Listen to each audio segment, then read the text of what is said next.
we can move on to a bit of industry news then. Talking about some Shonen Jump sales here. So, we mentioned it probably an episode or two ago that, Hiroyuki Nakano is now the new editor-in-chief of Weekly Shonen Jump magazine, and that he was basically on a live stream a couple weeks back and was talking about, like the overall sales of Jump, and he had mentioned that basically Weekly Shonen Jump's print magazine sales are decreasing, which that's not a surprise. We've talked about that on the show before as well. Sales of the digital version of the magazine have actually been increasing apparently by just as much.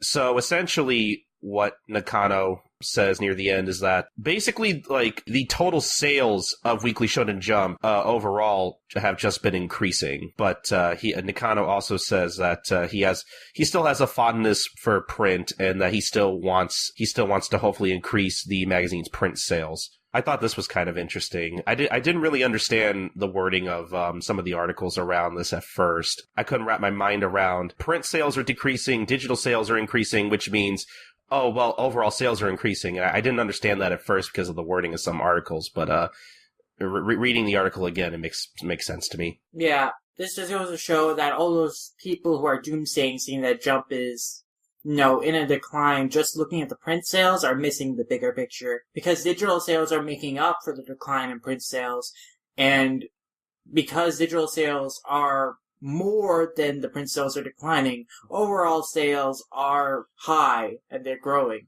Yeah. So the magazine's in a good place right now.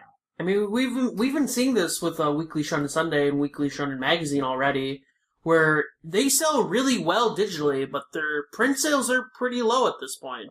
I mean, print is just a dying medium, and especially for these manga magazines, especially with the way they're printed in Japan on, like, terrible quality paper. Yeah. It makes sense why people would opt for the digital more. Because not only are those magazines thick, they're also just not the best quality. But if you're reading it digitally, then you're getting it in a much better quality, and it's not taking up space around your house. You don't have to, like, throw them out. Yeah, like, the whole mentality with these magazines in Japan is that you're supposed to throw them out. Yeah. But if you buy them digitally, you can keep them for, like, ever. And it's not really, like, taking up space or anything. It's just kind of there on the cloud. So it makes total sense why the print sales for the magazines are decreasing. But overall, they're still in pretty good places. Jump, in particular, is a pretty good place right now. Of like the big three weekly shonen magazines, I'd say Jump is probably doing the best. Yeah. Yeah. So I wouldn't worry about Shonen Jump. Didn't have all the facts, Super Eye Packed Wolf. Just didn't have all the facts. Yes, Salmon was one of the most successful series of Jump at the time. That's why it ended only a few weeks after the video came out. But you also forgot about Kimetsu no Yaiba. Yeah, let's not talk about that. It's old news at this point.